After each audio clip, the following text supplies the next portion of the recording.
Welcome to Telangana express. నేను మీ ప్రియ రమేష్. ముందుగా headlines. Revanth సర్కార్ కు సుప్రీంకోర్టులో ఎదురు దెబ్బ. విద్యుత్ కమిషన్ చైర్మన్ ను మార్చాలని ఆదేశం. ఫిరాయించిన ఎమ్మెల్యేలపై అనర్హత వేటు వేయండి. అసెంబ్లీ స్పీకర్ కు మరోసారి బీఆర్ఎస్ ఫిర్యాదు. పార్టీ మారిన వారిపై చర్యలు తీసుకోకుంటే సుప్రీంకోర్టుకు వెళ్తాం. స్పీకర్ ప్రసాద్ కుమార్ కు వివరించామన్న కేటీఆర్. ప్రతిపక్ష ఎమ్మెల్యేల చోట ప్రోటోకాల్ ఉల్లంఘనలు. అధికారులపై చర్యలు తీసుకోవాలని స్పీకర్ కు ఫిర్యాదు. ఢిల్లీ జంతర్ మంతర్ లో తెలంగాణ నిరుద్యోగుల ధర్నా. కాంగ్రెస్ సర్కార్ మొండి వైఖరిపై నిరసన.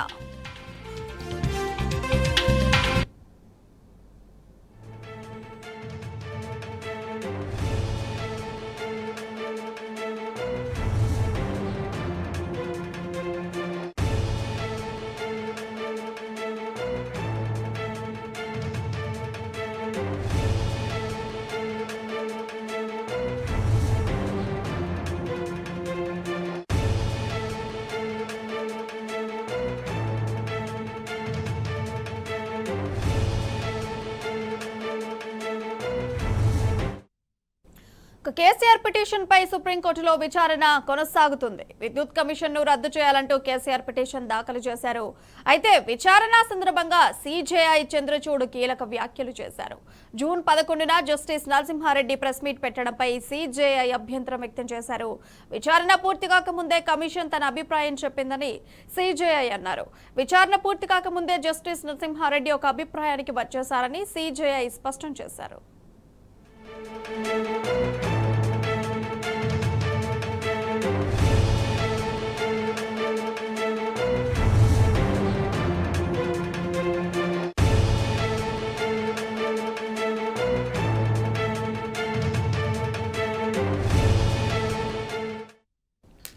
కేసీఆర్ పిటిషన్ పై సుప్రీంకోర్టులో విచారణ కొనసాగుతుంది. విద్యుత్ కమిషన్ ను రద్దు చేయాలంటూ కేసీఆర్ పిటిషన్ దాఖలు చేశారు. అయితే విచారణ సందర్భంగా సీజేఐ చంద్రచూడ్ కీలక వ్యాఖ్యలు చేశారు. జూన్ 11న జస్టిస్ నరసింహారెడ్డి ప్రెస్ మీట్ పెట్టడంపై సీజేఐ అభ్యంతరం వ్యక్తం చేశారు. విచారణ పూర్తి కాకముందే కమిషన్ తన అభిప్రాయం చెప్పిందని సీజేఐ అన్నారు. విచారణ పూర్తి కాకముందే జస్టిస్ నరసింహారెడ్డి ఒక అభిప్రాయానికి వచ్చేశారని సీజేఐ స్పష్టం చేశారు.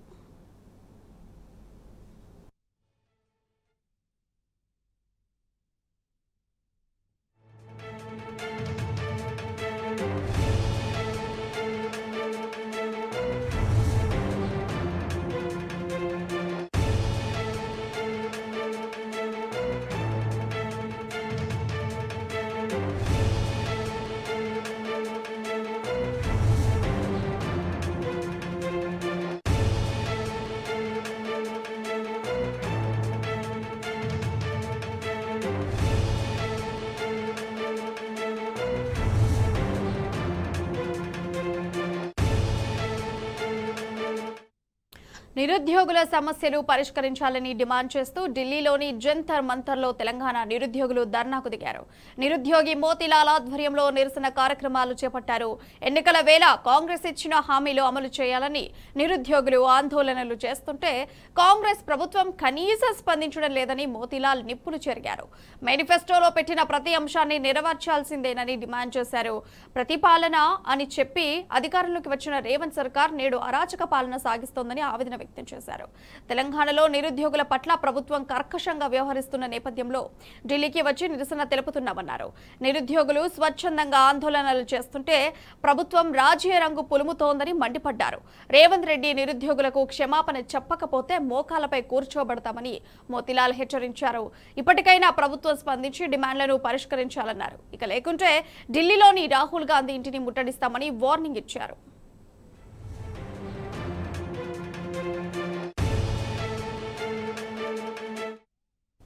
ఇక ఇదే అంశానికి సంబంధించి మరింత సమాచారం మా ప్రతినిధి లెవిల్ రెడ్డి అందిస్తారు. లెవిల్ రెడ్డి, చెప్పండి, అప్డేట్స్ ఏంటి? వాళ్ళ ఏదైతే గ్రూప్-1 గ్రూప్-2 పోస్టుల సంఖ్య పెంచాలని, అంతేకాకుండా డిఎస్సీని వాయిదా వేయాలంటూ గత కొద్ది రోజులుగా నిరుద్యోగులంతా కూడా పెద్ద ఎత్తున నిరసన కార్యక్రమాలు చేపడుతున్నారు. రాష్ట్రంలో నిరసన కార్యక్రమాలు చేపట్టిన ప్రభుత్వం ఇక్కడ కూడా స్పందించకపోవడంతో చాలా మంది నిరుద్యోగులు అమలు నిరాదీక్ష సైతం చేసిన సంగతి తెలిసింది. ఈ నేపథ్యంలోనే మోతీలాల్ నాయక్ కూడా అమలు నిరాదీక్ష చేశారు.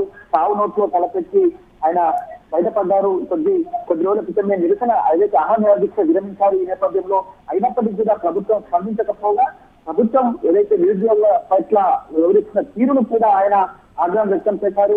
అంతేకాకుండా మోతిలాల్ నాయక్ అనే అతను గ్రూప్ ఆఫ్ గ్రూప్ ఎగ్జామ్స్ అసలు అప్లై చేయలేదు, ఎగ్జామే రాయలేదని చెప్పేసి కూడా స్వయంగా ముఖ్యమంత్రి మోతిలాల్ పేరు తీసుకొని అవహేళన చేస్తూ నిరుద్యోగుల పట్ల మాట్లాడిన మాటల పట్ల కూడా ఇవాళ నిరుద్యోగులంతా కూడా తీవ్ర దిగ్భ్రాంతి వ్యక్తం చేస్తున్నారు, తీవ్ర నిరసన వ్యక్తం చేస్తున్నారు. తీవ్ర నిరసనతో పాటు ఇక్కడ రాష్ట్రంలో ఎలాంటి సమస్య పరిష్కరించకపోవడంతో నేడు ఢిల్లీలో జంతర్ మంతర్ లో దీక్షకు దిగారు మోతిలాల్ నాయక్. ఈ నేపథ్యంలో గత కొద్ది రోజులుగా నేను దీక్ష చేస్తున్న ప్రభుత్వం పట్టించుకోవట్లేదు, అంతేకాకుండా ప్రజాపాలన చెప్పిన కాంగ్రెస్ ప్రభుత్వం ఇవాళ అరాచక పాలన కొనసాగిస్తుంది రాష్ట్రంలో అని చెప్తున్నారు.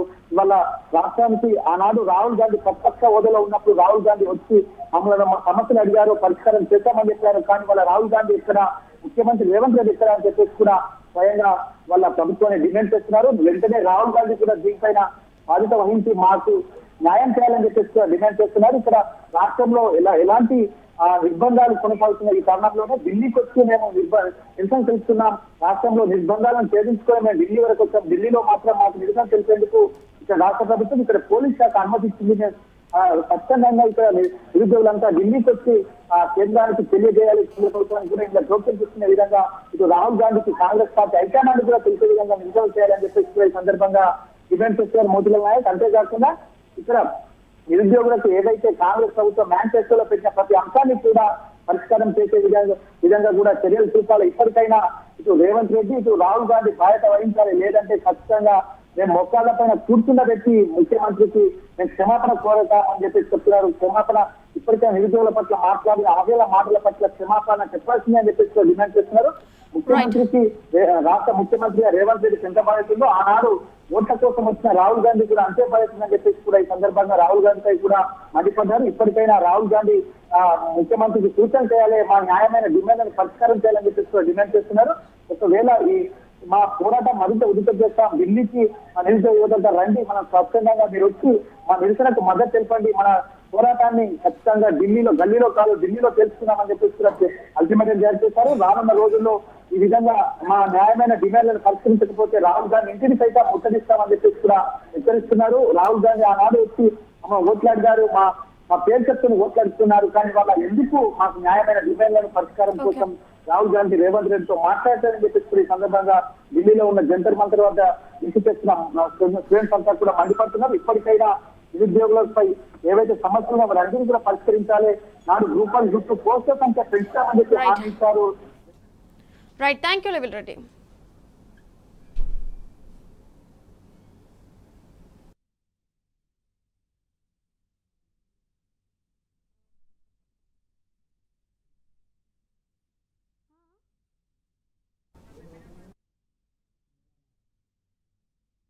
ఇక అసెంబ్లీ మీడియా పాయింట్ దగ్గర హరీష్ రావు మాట్లాడుతున్నారు, లైవ్ ద్వారా వీక్షిద్దాం.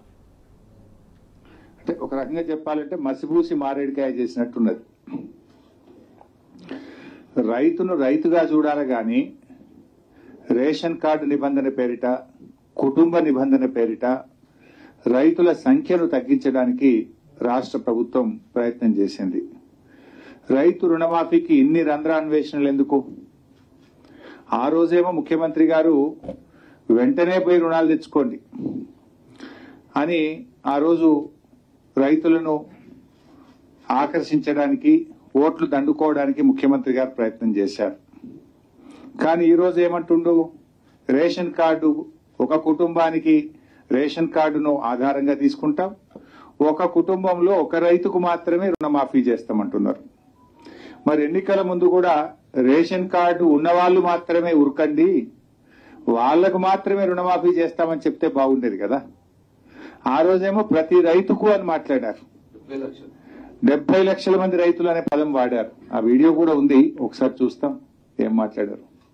రుణమాఫీ అయిన వాళ్ళందరూ మళ్ళీ 2 లక్షల రుణం తెచ్చుకోరి, డిసెంబర్ 9 నాడు నేను మాఫీ చేస్తా. కాబట్టి రైతులందరికీ నేను విజ్ఞప్తి చేస్తున్నా, ఎమ్మడే పోయి బ్యాంకు పోయి లోన్లు తెచ్చుకోరి, వచ్చినెమ్మడే నేను రుణమాఫీ చేస్తా. ఎన్నికల ముందు మరి అదే చెప్తే అయిపో కదా, కుటుంబానికి ఒకరికే ఇస్తాం, రేషన్ కార్డు ఉన్నవాళ్లు మాత్రమే ఉరుకుండ్రి, అని అంటే అయిపోయేది కదా. ఆ రోజేమో అందరిని ఉరుకుమన్నావు, ఇవాళేమో కొందరిని ఆగబడుతున్నావు. ఇది ఎక్కడి పద్ధతి అని మేము అడుగుతా ఉన్నాం. అంటే బ్యాంకులు రుణం ఇచ్చేటప్పుడు రేషన్ కార్డు చూడలే కదా. బ్యాంకుల్లో రుణం ఇచ్చేటప్పుడు పాస్బుక్లను చూసి రుణం ఇచ్చారు. బ్యాంకులు నీకు రేషన్ కార్డు ఉన్నాయా, నీ కుటుంబంలో ఎంతమంది ఉన్నారు అని ఏ షరతులు బ్యాంకులు అడగలేదు. కానీ ఆ రోజు బ్యాంకులకు లేని షరతులకు ప్రభుత్వానికి ఎందుకు అని నేను అడుగుతా ఉన్నా. అతను రైతా కాదా చూడండి, అతనికి భూమి ఉందా లేదా చూడండి. అంతేగాని ఇవాళ కుటుంబము రేషన్ కార్డు పెట్టి ఇవాళ ఈ గైడ్ లైన్స్ పెట్టి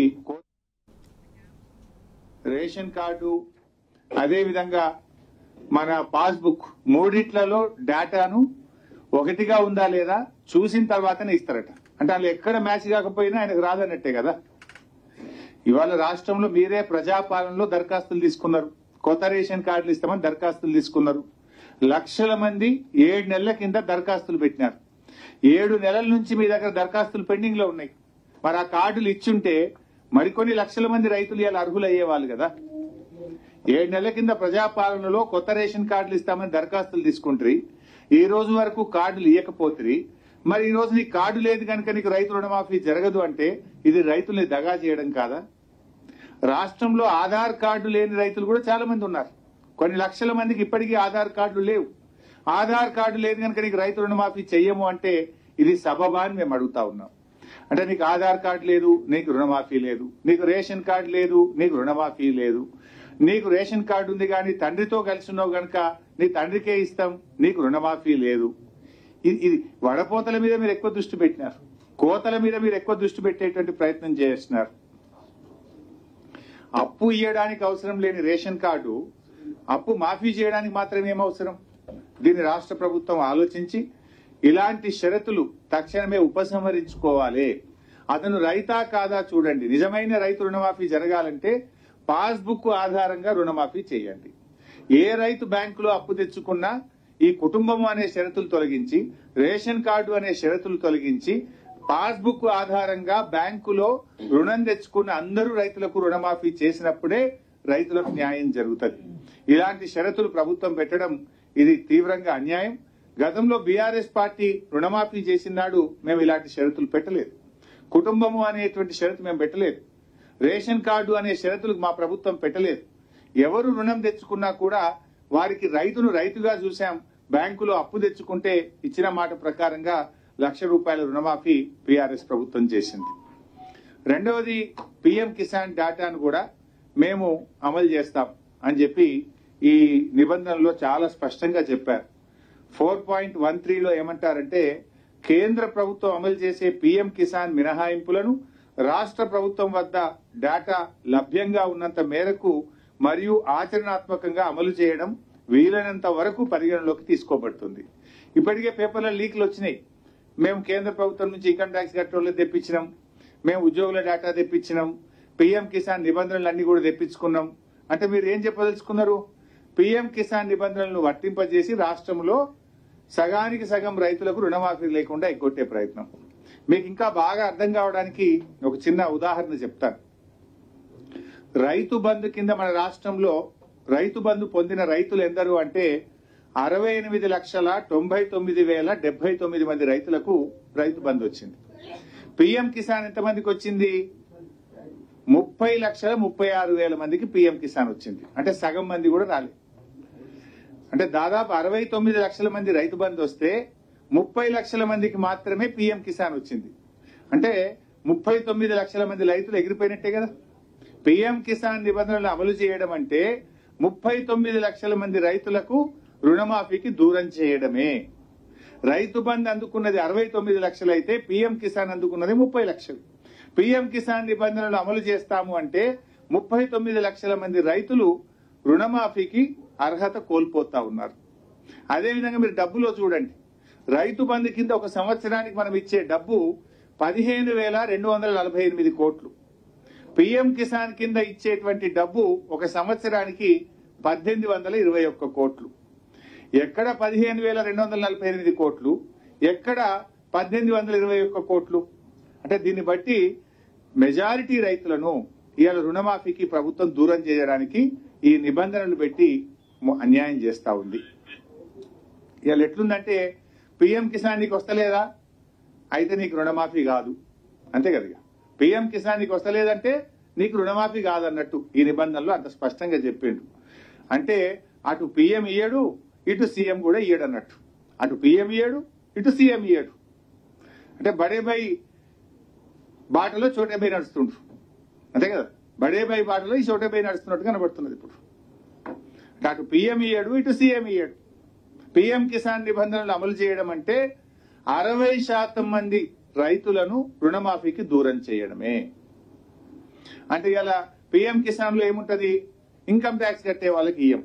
ఇవాళ రేపు రైతులు ఏమైపోయింది, తమ పిల్లలు విదేశాల్లో చదువుకోవాలన్నా, తాము ఇల్లు కట్టుకోవాలనుకున్నా, తాము ఏదైనా వాహనం కొనుక్కోవాలంటే కూడా ఐటీ రిటర్న్స్ ఉంటేనే లోన్లు వస్తా ఉన్నాయి బ్యాంకుల్లో. అంటే ఇవాళ పిల్లల చదువుల కోసమో, ఇల్లు కట్టుకోవడం కోసమో, ఓ ట్రాక్టర్ కొనడం కోసమో, వాహనం కొనడం కోసమో రైతు ఇన్కమ్ ట్యాక్స్ ఫైల్ చేస్తే అతను రుణమాఫీకి అనర్హుడు. ఇలా కార్మికులు ఉంటారు, ఆర్టీసీ కార్మికులు, సింగరేణి కార్మికులు, ఎంతో మంది 4th క్లాస్ ఎంప్లాయీస్, చిరు ఉద్యోగులు, రిటైర్డ్ పెన్షనర్లు, వాళ్ళందరినీ కూడా రుణమాఫీకి దూరం చేసింది కదా. ఉపాధ్యాయులు, ఉద్యోగులు, రిటైర్డ్ ఉద్యోగులు, పెన్షనర్లు, ఆర్టీసీ కార్మికులు, సింగరేణి కార్మికులు, 4th క్లాస్ ఎంప్లాయీస్, ఈ చిన్న వాళ్ళందరినీ కూడా ఇవాళ మీరు రుణమాఫీకి దూరం చేసే ప్రయత్నం చేస్తా ఉన్నారు. అంటే గతంలో మా ప్రభుత్వం ఉండే, మేము రుణమాఫీ చేసినప్పుడు ఈ పిఎం కిసాన్ నిబంధనలు పెట్టలేదు, ఇలాంటి కోతలు మేము ఆలోచించలేదు. ఆ రోజు ఆయన రైతా కాదా, బ్యాంకులో క్రాప్ లోన్ తీసుకున్నాడా లేదా, పాస్బుక్ ఉందా లేదా, ఉంటే రుణమాఫీ చేయమన్నా. కానీ మీరు ఒకటి కుటుంబం నిబంధన అయితే ఒకరికే రేషన్ కార్డు లేకపోతే నీకు రాదు, పిఎం కిసాన్ నిబంధన నీకు పిఎం కిసాన్ డబ్బులు వస్తలేవా నీకు రుణమాఫీ రాదు. ఈ రకంగా మీరు కోతలు పెడతా ఉన్నారు. అంటే రైతుల సంఖ్యను గణనీయంగా తగ్గిస్తున్నటువంటి పరిస్థితి ఉంది. ఇకపోతే 2 లక్షలకు పైగా అప్పు ఉన్నటువంటి రైతులు ఆ అప్పును వాళ్ళు కట్టిన తర్వాతనే రుణమాఫీ చేస్తారట. ఇది ఎక్కడదండి నాకు అర్థం కాదు. సపోజ్ ఒక రైతు 3 లక్షల రూపాయలు అప్పు ఉంది, ఏమంటుంది ప్రభుత్వం, నువ్వు ఆ 1 లక్ష తెచ్చి కట్టినాక నీకు 2 లక్షల రూపాయలు బ్యాంకులు వేస్తాము అంటున్నారు. అంటే ఇలా నీ అప్పు మాఫీ కావడం కోసం బయట 3 రూపాయలకు మళ్ళీ అప్పు తేవాలి. బ్యాంకా ఎట్లా ఇయ్యదు, బ్యాంకులో ఆల్రెడీ అప్పు ఉన్నది. ఈ 1 లక్ష రూపాయలు వడ్డీ వ్యాపారుల దగ్గర పోయి 2 రూపాయల మిత్తికో, 3 రూపాయల మిత్తికో, 4 రూపాయల మిత్తికో ఇవాళ ఈ అప్పు కట్టడం కోసం రైతు కొత్త అప్పు తెచ్చుకోమన్నట్టుగా ఉన్నది ఈ ప్రభుత్వ తీరు. ఇవాళంటే ఇంకోటి కూడా ఉంది, ఇలా ఆయనకు అప్పు ఉట్టాలి ఎప్పుడు, ఆయన అప్పు కట్టాలి ఎప్పుడు, నువ్వు మాఫీ చెయ్యాలి ఎప్పుడు అంటే ఆలస్యం అవుతుంది. రుణమాఫీ ఆలస్యం కూడా జరుగుతుంది. ఇలాంటి షరతులు అవసరం లేదు. మీరు 2 లక్షల రూపాయలు రుణమాఫీ చేస్తామన్నారు. అతని అప్పు 3 లక్షలు ఉందా, 4 లక్షలు ఉందా, 2.5 లక్షలు ఉందా మీకు అనవసరం. మీరు నేరుగా 2 లక్షల రూపాయలు రైతు ఖాతాలో జమ చేయండి, ఇచ్చిన మాట ప్రకారంగా 2 లక్షలు రుణమాఫీ చేయండి. కానీ నువ్వు అప్పు చెల్లించిన తర్వాతనే మేము ఈ 2 లక్షలు చెల్లిస్తాము అంటే ఇది రైతులకు మోసం చేయడం, రైతులకు ఆలస్యం చేయడం. ఆలస్యం అయితే ఏమైతుంది, సపోజ్ ఆయన 1 లక్ష రూపాయల అప్పు అదనంగా ఉంది, అది కట్టాలి. ఆ అప్పు కోసం ఆయన తిరిగి 2 నెలల్లో 3 నెలల్లో ఆ 1 లక్ష రూపాయలు తెచ్చి బ్యాంకులో కట్టాలంటే ఈ 3 నెలల్లోపు అతని వడ్డీ పెరిగిపోదా, అతని మీద మళ్ళీ మిత్తి భారం పడదా? నువ్వు ఇచ్చే 2 లక్షలు ఇచ్చేస్తే అట్లీస్ట్ అతని వడ్డీ భారం అన్న తగ్గిపోయేటువంటి అవకాశం ఉంటుంది. అంటే ఒక రకంగా ఇది ప్రభుత్వం రైతు రుణమాఫీని ఆలస్యం చేసేటువంటి ప్రయత్నం, రైతులను తిరిగి అప్పుల పాలు చేసే ప్రయత్నం. ఇవాళ నీ 2 లక్షల మాఫీ అయితే అతనికి మళ్ళీ క్రాప్ లోన్కి ఎలిజిబిలిటీ వస్తుంది. కానీ నువ్వు ఆ 2 లక్షల పైన ఉన్న అప్పులు కట్టాలంటే వడ్డీ వ్యాపారులను ఆశ్రయించి తిరిగి అప్పుల ఊబిలోకి రైతును నెట్టినటువంటిదే తప్ప ఇందులో రైతులకు మేలు జరగదు. ఇంకోటి ఏంటంటే బ్యాళ్లకి ఈ ప్రభుత్వం వచ్చిన తర్వాత కరువు పరిస్థితులు, మన నల్గొండ, మహబూబ్ నగర్, ఖమ్మం జిల్లాలో కృష్ణా నదిలో నీళ్లు లేక పంటలు లేవు, పోయిన సంవత్సరం పంటలు లేవు. అదేవిధంగా ఉత్తర తెలంగాణలో అకాల వర్షాల వల్ల ఉన్న పంటలన్నీ పోయినాయి. రైతులకు మీరు ఇచ్చేటువంటి ఇన్పుట్ సబ్సిడీ ఇవ్వలేదు ఇప్పటిదాకా, మీరు రైతు భరోసా డబ్బులు ఇవ్వకపోతే, పైగా ఇప్పుడు నువ్వు ఈ అప్పు నువ్వు కట్టినాకనే 2 లక్షలు ఇస్తాము అంటే ఇది రైతులకు తీవ్రమైనటువంటి అన్యాయం చేయడం, ఆలస్యం చేయడం, వడ్డీ పెరిగి రైతుల మీద భారం వేయడం తప్ప ఇంకోటి కాదు. ఇటువంటి నిబంధనలన్నీ తొలగించి నేరుగా రైతు ఖాతాలో అతని అప్పు ఎంతనే ఉండని మీరు ఇచ్చిన మాట ప్రకారంగా 2 లక్షల రుణమాఫీ చేయాలని, ఇందులో పెట్టిన 4.11 షరతును తొలగించాలని చెప్పి బీఆర్ఎస్ పార్టీ డిమాండ్ చేస్తా ఉంది. తర్వాత ఇంకో మాట అన్నారు అందులో, ఈ పథకం అంటే 3.2 ఇందులో చూస్తే నిబంధన 3.2లో ఈ పథకం స్వల్పకాలిక పంట రుణాలకు వర్తిస్తుంది. స్వల్పకాలిక పంట రుణాలు, ఉదాహరణకు పండ్ల తోటలు ఉంటాయి, మామిడి తోట, బత్తాయి తోట, నిమ్మ తోట. అది స్వల్పకాలికం కాదు కదా, 4 ఏళ్లకు పంట వస్తుంది, 4 ఏళ్ల తర్వాత నీకు క్రాప్ వస్తుంది. మరి నువ్వు బత్తాయి తోట పెట్టినావు, నీకు రుణమాఫీ లేదు. నువ్వు మామిడి తోట పెట్టినావు, నీకు రుణమాఫీ లేదు. నువ్వు ఆయిల్ పామ్ పెట్టినావు, నీకు రుణమాఫీ లేదు. నువ్వు యూకలిప్టస్ పెట్టినావు, నీకు రుణమాఫీ లేదు. నువ్వు జామ్ ఆయిల్ పెట్టినావు, నీకు రుణమాఫీ లేదు. అంటే ఈ రైతే కదా, రైతు ఏ రకమైన పంట పెట్టిండు అనేది ముఖ్యం కాదు. నువ్వు స్వల్పకాలిక పంట రుణాలకే వర్తిస్తుంది అంటే రాష్ట్రంలో నాకు తెలిసి దాదాపుగా రమారమి హార్టికల్చర్ కింద దీర్ఘకాలిక పంటల కింద 8-10 లక్షల ఎకరాల్లో పంట సాగుతుంది. అంటే 8-10 లక్షల మందిని నువ్వు ఎగరగొట్టినట్టే కదా. పిఎం కిసాన్ కింద కొందరిని ఎగరగొడతావు, కుటుంబం కింద కొందరిని ఎగరగొడతావు, పండ్ల తోటలు పెడితే కొందరిని ఎగరగొడతావు, ఆధార్ కార్డు లేదని కొందరిని ఎగరగొడతావు, రేషన్ కార్డు లేదని కొందరిని ఎగరగొడతావు. ఇది ఎక్కడి న్యాయం అని నేను అడుగుతా ఉన్నా. అంటే కోతలు తప్ప నిజంగా రైతుకి ఇచ్చే ఉద్దేశం మీలో మాకు కనబడతలేదు. ఇకపోతే రీషెడ్యూల్ చేసుకున్న రైతులకు రుణం వర్తించది అంటాడు. అసలు రీషెడ్యూల్ ఎప్పుడు చేస్తారు, ఎందుకు చేస్తారు రీషెడ్యూల్? తీవ్రమైనటువంటి కరువు పరిస్థితులు ఉన్నప్పుడు, రైతు డిస్ట్రెస్ లో ఉన్నప్పుడు, వరదలు వచ్చి పంట పొలాలన్నీ కొట్టుకుపోయి ఇసుక మేట వేసినప్పుడు, రైతు అప్పు కట్టలేని పరిస్థితుల్లో ఉన్నాడు, రైతు తీవ్రమైనటువంటి కష్టాల్లో ఉన్నాడు, రైతు ఇబ్బందుల్లో ఉన్నప్పుడు ఈ రుణాలు రీషెడ్యూల్ చేయడం జరుగుతుంది. అసలు నిజానికి వాళ్ళు ఇంకా ఎక్కువ కష్టాల్లో ఉన్నటువంటి వాళ్ళు ఇంకా ఎక్కువ ఇబ్బందుల్లో ఉన్నటువంటి వాళ్ళకు రుణమాఫీ లేదనడం ఏంటంటే నాకు అర్థం కాదు. ఇది ఎక్కడి పద్ధతి అండి? అయినా రీషెడ్యూల్ చేయమని రైతు దరఖాస్తు పెట్టిండా? మీరు చేసింది, బ్యాంకులు చేసినాయి, ప్రభుత్వం రీషెడ్యూల్ చేసింది. మీరు చేసిన రీషెడ్యూల్ కు రైతుకు ఎందుకు శిక్ష అని నేను అడుగుతా ఉన్నా. రీషెడ్యూల్ చేయమని రైతుకి ఇతనికి దరఖాస్తు పెట్టిండా? రైతు క్రాప్ లోన్ తెచ్చుకున్నాడు. ఆ రైతుకు వచ్చిన కష్టాన్ని చూసి, కరువు పరిస్థితులను చూసి, అకాల వర్షాలను చూసి మీరు రీషెడ్యూల్ చేసినారు. మీరు రీషెడ్యూల్ చేస్తే శిక్ష రైతుకు ఎందుకు? అసలు ఇది ఎవరైనా పెడతారా? అసలు అందరికంటే మోస్ట్ డిజర్వింగ్ రీషెడ్యూల్ చేసుకున్నటువంటి రైతులు, కష్టాల్లో ఉన్నటువంటిది అతను, నష్టపోయినటువంటి వ్యక్తి అతను. ఆ రైతుకు రుణమాఫీ చేయడం అని చెప్పడం అంటే ఇది ఒక రకంగా రైతులకు తీవ్రమైన అన్యాయం చేయడం, రైతుల సంఖ్యను తగ్గించడానికి, రుణమాఫీ డబ్బును తగ్గించడానికి ప్రభుత్వం చేసిన కుట్రగా మేము చూస్తా ఉన్నాం. ఇంకో మాట అన్నారు, ఎవరైనా రైతు బుద్ధిమంతుడు, ఆయన సకాలంలో తీసుకున్న అప్పు కట్టిండి అనుకో, ఆయనకు రుణమాఫీ ఇయ్యమంటున్నారు. కొంతమంది ఏమైందంటే పిల్లలు అమెరికా పోవాలి, బ్యాంకులో లోన్ కావాలని వెళ్తే బ్యాంక్ ఏమంటాడు, నువ్వు 50,000 క్రాప్ లోన్ తీసుకున్నావు, ఆ 50,000 కట్టనే నీ కొత్త బ్యాంక్ లోన్ ఇస్తా, నువ్వు నీ డ్యూ ఉన్నది, నీ లోన్ బ్యాంక్ లో డ్యూ ఉండగా కొత్త లోన్ ఇవ్వను అంటాడు. పాపం ఆ రైతు ఆ డ్యూ కట్టేసింది 50,000, ఇవాళ ఆయనకు రుణమాఫీ రాదంటే ఎట్లా? ఇల్లు కట్టుకోవాల్సి ఉంటది, లేదా ఒక ఆసుపత్రి ఏదైనా అత్యవసరం పడి దవాఖానకు ట్రీట్మెంట్ కోసం డబ్బులు అవసరం ఉంటాయి. బ్యాంకులో ఆయన అప్పు తీసుకోవాలంటే పాత అప్పు క్రాప్ లోన్ తక్కువ ఉంటుంది, 40,000 50,000 కట్టేసి, 1,00,000 కట్టేసి ఆయన కొత్తగా అప్పు తెచ్చుకుంటే నువ్వు ఆల్రెడీ క్రాప్ లోన్ కట్టేసినావు కదా, నీకు రుణమాఫీ వర్తించదంటే ఎట్లా? ఇది కూడా ఆలోచించి, ఇది ఎందుకంటే రైతును పాపం సానుభూతితో చూడాలి.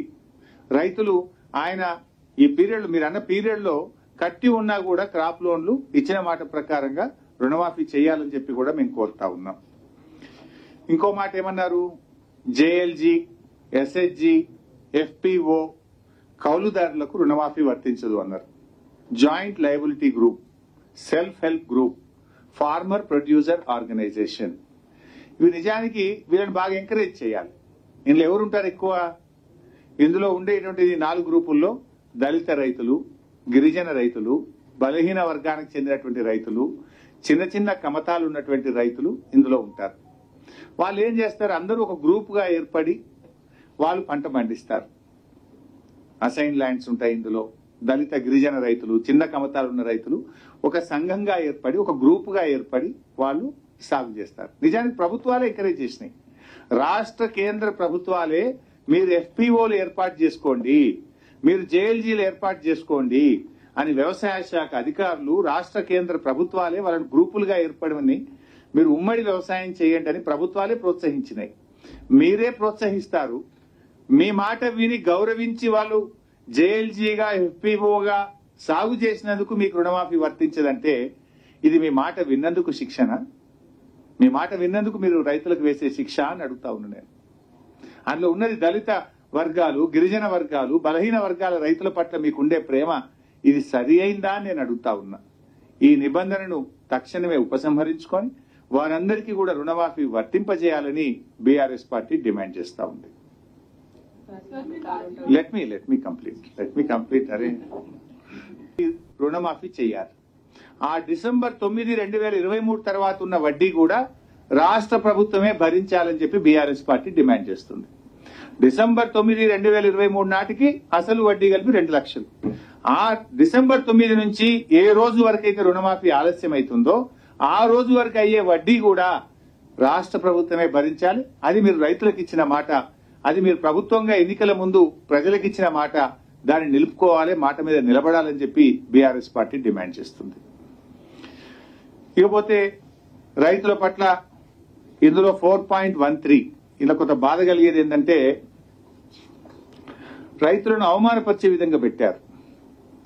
రైతు యొక్క బాధ్యతలు అని చెప్పి ఇందులో ఒక పాయింట్ రాశారు. ఏమంటారు?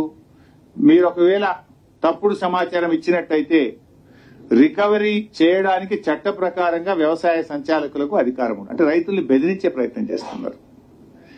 రైతులు ఎప్పుడు తప్పు చెప్పరు. రైతులు తప్పు చెప్తారా? రైతుకు అందరికంటే ఆత్మగౌరవ విలువలు ఎక్కువ.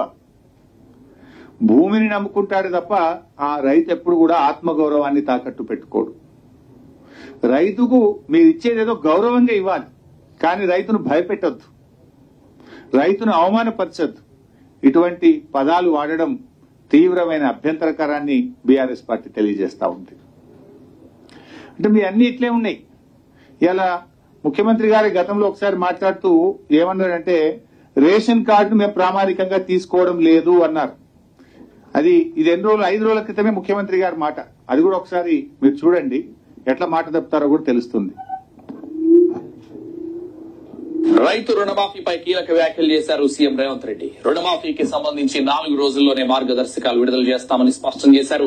రుణమాఫీ పొందడానికి రేషన్ కార్డు ప్రామాణికం కాదని స్పష్టం చేశారు. 2 లక్షల వరకు మాత్రమే రుణమాఫీ చేస్తామని వెల్లడించారు సీఎం రేవంత్ రెడ్డి. మీడియాతో చిట్ చాట్ లో ఈ వ్యాఖ్యలు చేశారు. సో ఇంత స్పష్టంగా రేషన్ కార్డు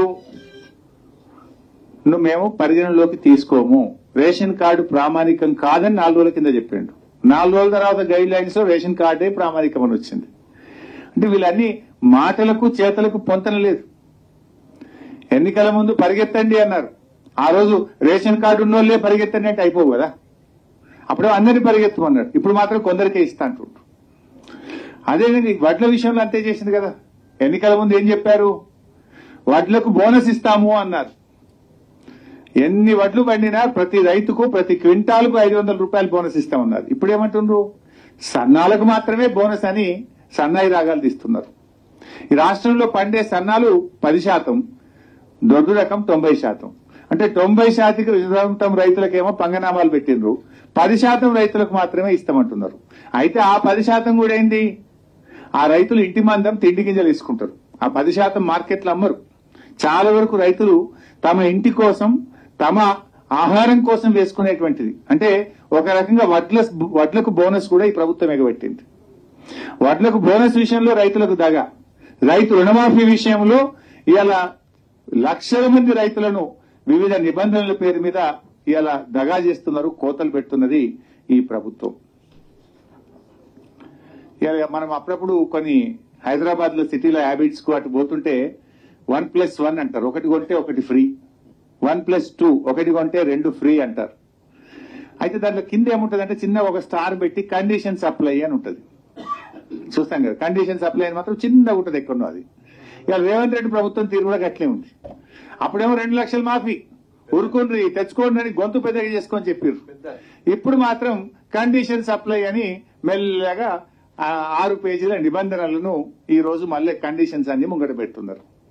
ఇది ఏదో ఆ వ్యాపారంలో చేసినట్టుగా ఇలా రైతుల పట్ల ఈ ప్రభుత్వ వ్యవహార తీరు గట్ల కనపడతా ఉంది.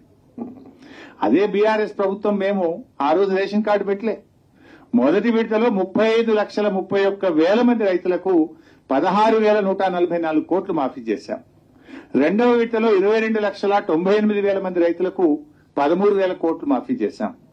రెండు విడతలు కలిపి 29,144 కోట్లు మేము రైతు రుణమాఫీ కింద రాష్ట్రంలో రైతులకు చెల్లించాం. కానీ మీరేమన్నారు? మేము తక్కువ చేసినామని, రెండవ విడతలో పూర్తిగా ఇవ్వలేదని, మేము 2 లక్షలు ఏకకాలంలో చేస్తామని, నిబంధనలు లేవని, ప్రతి రైతుకు మేలు చేస్తామని.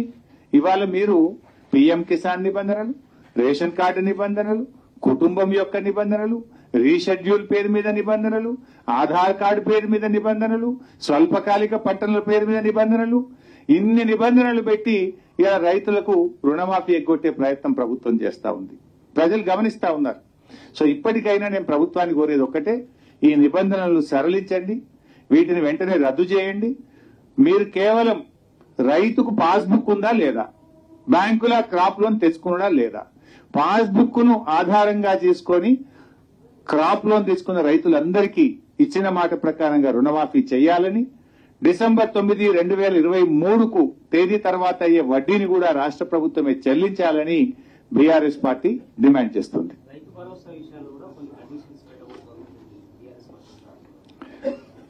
ఆ కండిషన్స్ వచ్చిన తర్వాత తప్పకుండా దాని మీద కూడా మాట్లాడతాం.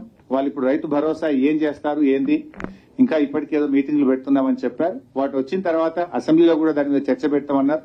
తప్పకుండా బీఆర్ఎస్ పార్టీ మా అభిప్రాయాలను మమ్మల్ని అడిగినప్పుడు తెలియజేస్తాం. 100% అమ్మా. నేను చెప్పింది ఏంటి, ఆ రోజు మీరు దయచేసి మీ జర్నలిస్టులు కూడా గమనించాలి. సంగారెడ్డిలో నేను ప్రెస్ మీట్ పెట్టినా, I will send you the video byte also. నేను కేటగారికల్ గా చెప్పాను, స్పష్టంగా చెప్పాను, రాష్ట్ర ప్రభుత్వం బాండ్ పేపర్ మీద రాసిచ్చిన 6 గ్యారంటీలు, 13 హామీలు, 100 రోజుల్లో చేస్తామని చెప్పిన 13 హామీలను, రుణమాఫీని 15 ఆగస్టులోగా చేస్తే నేను రాజీనామా చేస్తానని చెప్పాను. ఈ రోజు కూడా దానికి కట్టుబడి ఉంటాను. నేను ఆ రోజు ఇంకా స్పష్టంగా చెప్పాను, అవ్వా తాతలకు 4,000 పెన్షన్ వస్తే నాకు ఆనందం తప్ప నేను ఒక్కరిని ఎమ్మెల్యే పదవిలో ఉండడం నాకు ఆనందం కాదు. అక్కా చెల్లెళ్లకు మరి 2,500 రూపాయలు వస్తే నాకు ఆనందం, వాళ్ళ పెదవుల మీద ఉండే చిరునవ్వులో నాకు సంతోషం ఉంటుంది తప్ప నాకు ఎమ్మెల్యే పదవి అంత ముఖ్యం కాదు. ఇలా ప్రతి పేదవాడికి ఇల్లు ఇస్తామన్నారు 5 లక్షల రూపాయలతోని. పేదలందరికీ ఇల్లు వస్తే నేను ఆనందపడతా తప్ప నేనేదో కొత్తగా ఎమ్మెల్యే పదవి చేస్తలేను, నాకే మంత్రి పదవి ఎమ్మెల్యే పదవి నేను కొత్తగా జీవితంలో అనుభవిస్తలేను. నా పదవి కంటే తెలంగాణ ప్రజల అక్కా చెల్లెళ్ళ అవ్వాతాతల కళ్ళల్లో వాళ్ళ పెదవుల మీద సంతోషమే నాకు ఆనందం. వాళ్ళందరికీ నువ్వు ఇస్తే, కనీసం నా ఛాలెంజ్ తీసుకొని అయినా ఇస్తే నేను రాజీనామా చేస్తే మళ్ళీ నిలబడాలని కూడా చెప్పిన. ఇప్పుడు కూడా చెప్తున్నా మీ ద్వారా, రుణమాఫీ 15 ఆగస్టులోగా పూర్తి చేయడంతో పాటు 100 రోజుల్లో అమలు చేస్తామన్న బాండ్ పేపర్ మీద రాసిచ్చిన 13 హామీలు అమలు చేయండి. I'm ready for my resignation. అన్న వాళ్ళు చెప్పిండ్రే, నువ్వు చెప్పరా? అదే 4,000 పింఛన్ వచ్చినా? అదే 4,000 పింఛన్ కాదు రగన్న. మే నెల 2,000 పెన్షన్ ఇచ్చే 2,000 మే రాలే, జూన్ 2,000 రాలే. 2 నెలల నుంచి అవ్వాతాతలకు పింఛన్ రాక పరిశాన్ అవుతున్నారు. ఇచ్చే ఏమన్నా చూడండి, ఉన్న కొండనాలుగకు మంది వేస్తే ఉన్న నాలుక పోయిందట.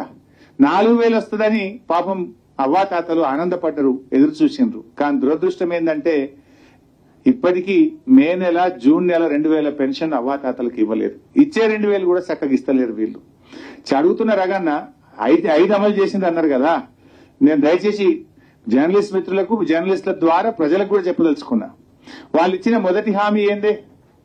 మొదటి హామీ 7,500 రూపాయలు రైతు భరోసా ఇస్తామన్నారు. వచ్చింది ఎవరికన్నా? రాలే. రెండవ హామీ ఏమన్నారే? అవ్వాతాతలకు 4,000 పింఛన్. వచ్చినాదే? రాలే. మూడవ హామీ ఏంటిదే? మహిళలందరికీ 2,500 రూపాయలు ఇస్తామన్నారు. వచ్చినాదే? రాలే. నాలుగో హామీ ఏందే? పేదలందరికీ డబుల్ బెడ్రూమ్ ఇల్లు. వచ్చినాదే? రాలే. ఐదోది ఏమన్నారే? విద్యార్థులకు విద్యార్థి భరోసా కార్డు ఇస్తాము, 5 లక్షలు ఇస్తామన్నారు. వచ్చినాదే? రాలే. ఏమొచ్చినాయి? 5 హామీలు, 5 అమలే కాలే. అంటే అధికారంలో ఉన్నామని, పదవిలో ఉన్నామని గొంతు పెద్దగా చేసుకొని మాట్లాడినంత మాత్రాన వచ్చిందా రాలేదా ప్రజలకు తెలియదా? ఈ రాష్ట్రంలో అక్కచెల్లెలకు 2,500 వచ్చిందా లేదా అక్కచెల్లెలకు తెలియదా? అవ్వాతాతలకు 4,000 వచ్చినాయా లేదా తెలియదా? ఇలా నువ్వు ఇచ్చిన గ్యాస్ కరెంటు కూడా సగం సగమే కాదే. ఈ రాష్ట్రంలో 90 లక్షల మంది తెల్ల రేషన్ కార్డుదారులు ఉన్నారు. నువ్వు ఎంతమందికి ఉచిత గ్యాస్ ఇచ్చినవే? నువ్వు గ్యాస్ ఎందరికైతే సగం మందికి కూడా రాలేదు ఇవాళకి.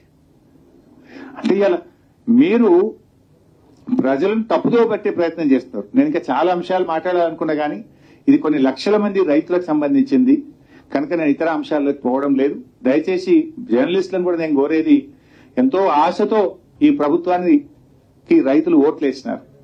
ఇవాళ వాళ్ళ ఆశలను వమ్ము చేస్తున్నది ఈ ప్రభుత్వం. ఇప్పటికే మీరు చూస్తున్నారు, రోజు పొద్దున్నే పేపర్ చూడాలంటే బాధ అవుతుంది. రైతు ఆత్మహత్య లేని రోజు లేదు. మీరు ఏ పేపర్ అని చదవండి, ఏదో ఒక చోట ఏదో ఒక పేజీలో ఇవాళ 2 రైతుల ఆత్మహత్య, ఇవాళ 1 రైతు ఆత్మహత్య, ఇవాళ 3 రైతుల ఆత్మహత్య. ప్రతిరోజు రైతు ఆత్మహత్యలు పత్రికల్లో కనపడతా ఉన్నాయి. దాదాపు 400 పైచీలకు రైతులు ఆత్మహత్య చేసుకున్నారు. గతంలో ఇదే విషయం మాట్లాడితే రేవంత్ రెడ్డి గారు ఆ వివరాలు పంపండి, నేను ఏదో 24 గంటల్లో వాళ్ళందరికీ నేను డబ్బులు ఇస్తా అన్నాడు. పంపించిన 24 గంటలు కాదు, గంట సేపట్లో పంపించినాం. ఇప్పటి వరకు స్టడీస్ అప్పులు లేదు. అయినా ఆగలేదు. ప్రభుత్వం రైతులకు భరోసాని ఇవ్వాలి, ధైర్యాన్ని ఇవ్వాలి, రైతు ఆత్మహత్యలను ఆపే ప్రయత్నం చేయాలి. ఇటువంటి సమయంలో ఒకవైపు రైతులు ఆత్మహత్య చేసుకుంటున్నారు, కరువు కాటకాలు ఉన్నాయి, వర్షాలు సరిగా పట్టలేవు, రైతులు ఇబ్బందుల్లో ఉన్నారు. ఇప్పుడు ప్రభుత్వం ఉదారంగా ముందుకొచ్చి షరతులు లేకుండా అందరికీ రుణమాఫీ చేసి రైతులకు కొండంత అండగా ఉండాలని చెప్పి ప్రభుత్వాన్ని మేము కోరుతా ఉన్నాం. ఒకవేళ ప్రభుత్వం ఈ షరతులను విరమించుకోకపోతే, ప్రభుత్వం రైతులందరికీ రుణమాఫీ చేయకపోతే రైతుల పక్షాన బీఆర్ఎస్ పార్టీ పెద్ద ఎత్తున పోరాటానికి దిగుతుంది. రేపు శాసనసభలో కూడా ప్రభుత్వాన్ని గట్టిగా నిలదీస్తాం, ప్రజా పోరాటాలకు కూడా శ్రీకారం చుడతాం. Thank you. I can comment అమ్మా. నా బాధ ఏంటంటే అది హెడ్డింగ్ అవుతుంది, ఇది పోతుందేమో. ఇది పాపం సంఘంగా లేనటువంటి వాళ్ళు, నోరు లేనటువంటి వాళ్ళు, పేదలైన రైతుల గురించి మాట్లాడినమ్మా. పొలిటికల్ కామెంట్స్ హైలైట్ అవుతాయి, రైతుల కామెంట్లు కింద మీద అవుతాయి. నేను మళ్ళీ 2 రోజులు ప్రెస్ మీట్ పెట్టా, దాని మీద చెప్తాను. Thank you.